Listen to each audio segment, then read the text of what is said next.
Oh, taking tests and tests in general. Yay. All right, so there are intelligence, personality, achievement, aptitude, and interest tests. These all look at different things. Achievement tests, this is most often used in the classroom because we want to see what you have done or what you have learned. It's looking at a very specific piece of information, not the whole picture. Aptitude, this is predictive. This is supposed to tell you what you should do in the future. Just like with any prediction, it's not always accurate, and it should be part of the puzzle. It should not be the only thing that you take into consideration when looking at your future. Aptitude, again, is just about predicting and to see where you can learn more or where the trainer should focus. Achievement is the after effect. I want to see what you've learned. And when we're creating these and or taking these or whatever, we should always look at the end result. What are we actually looking for? Even when you're taking these, what are you looking for?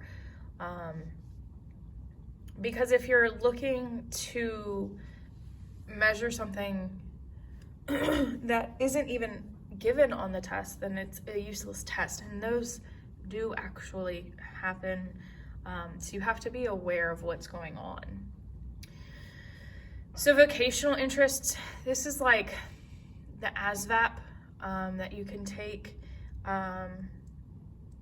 There's a lot of surveys, and you might have taken these in middle school as well, to see where you best can go with your future. Just because it allows you to focus in on a certain area and really focus where your interests lie, and if your ability matches your interest, or if you need to work harder at your interests. So with these, we have three really big ones. We're looking at a categorization with this one, the career search.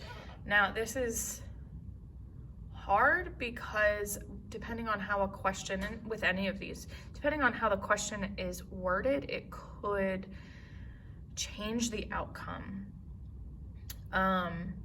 So this one's going to be like 1 through 10, least likely to most likely, where the forced choice format is you have to choose between 2 or 3 options, and you can't just put in like a range. And then we have this one. This one is a roundabout way, and it's going to compare you to other people and give you more information up front and allow for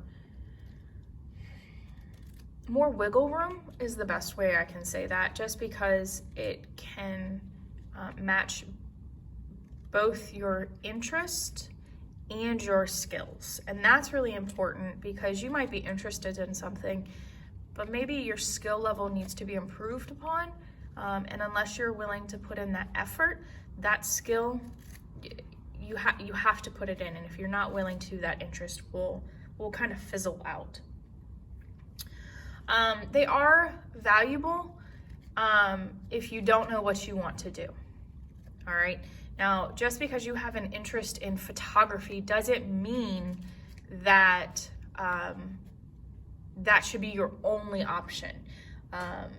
There are a lot of people who have 3 and 4 plans because sometimes you get into the field and you realize that it's not what you want to do, and that's okay to change your mind. It's about where are you comfortable, where are you happy, where can you make a life and a career, and it doesn't have to be some glamorous thing.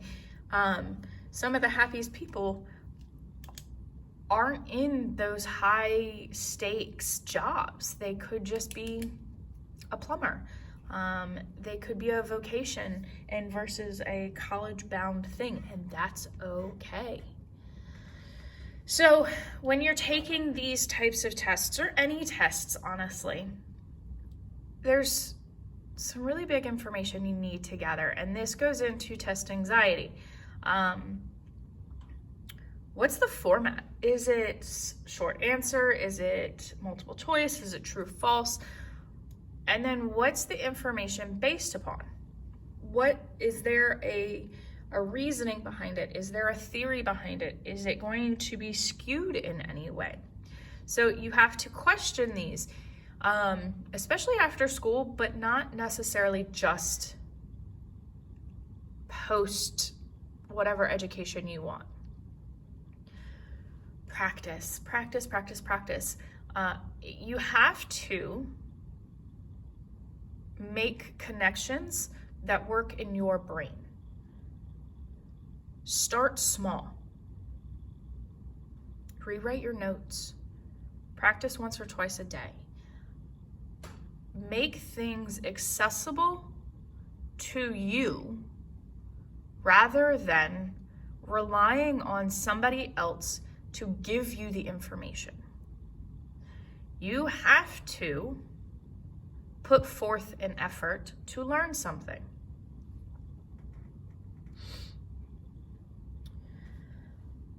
Be test-wise. Read the directions of all things. Be prepared. If you aren't prepared, then you're out of luck. If you're not prepared, that's on you. During the test, and I have test anxiety, so these are actually some really good practices. For a multiple choice, read the answers first. The reason you do this is so that while you're reading the question, you can automatically take out certain options.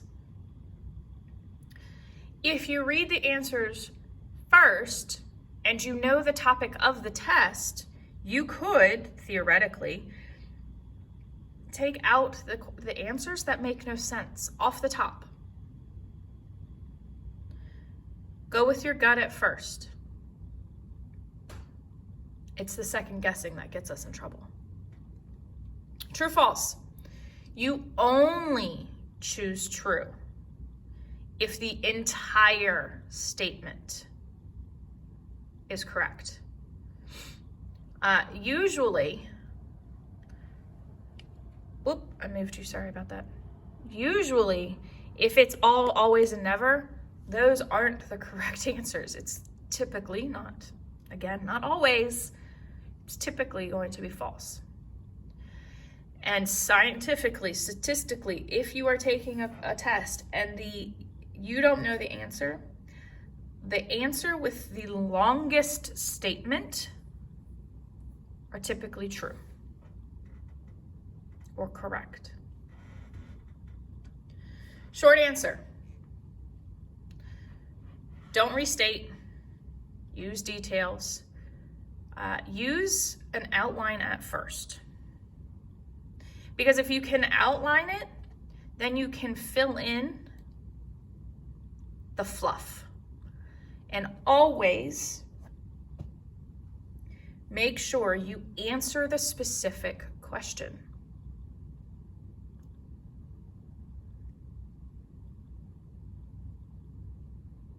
It's harder to write on a blank page than it is to have an outline, an idea, even if it's just jotted down notes, so you know where you're going with the short answer or essay. Test anxiety, table for one, that would be me. It can literally be anything. Your test anxiety can be very minimal, where you bounce your leg. It can go to the extreme of you pass out. Anxiety is part of your body saying it's important.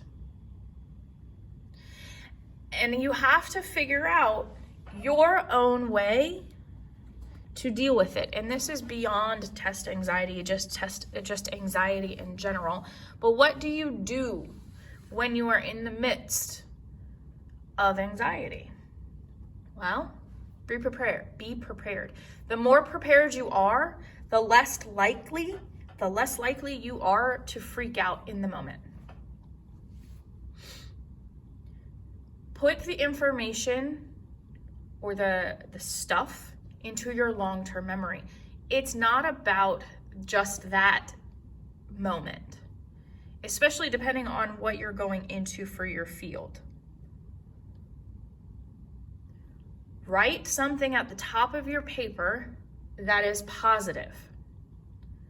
One of the biggest tests I've ever taken for my license to teach was one of the praxis tests, and I do have test anxiety. I go completely blank when I get to a test. You know what I did? On that piece of paper, when they said I could start, I wrote, focus, be patient, you've got this. So anytime my brain, my anxiety caught up with me, I would look at the top of the paper and I would read those words.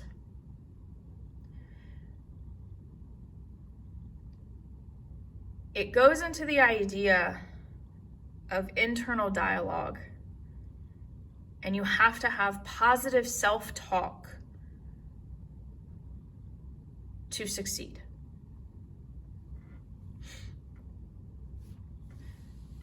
If you can identify those negative thoughts and replace them with some sort of saying, and reward yourself. Not for just passing, not for just getting the good grade, but for doing it. Because half of the anxiety is because you have to do the thing.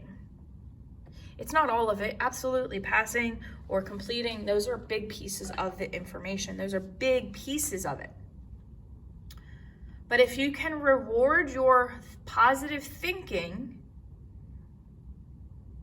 then you have won half the battle.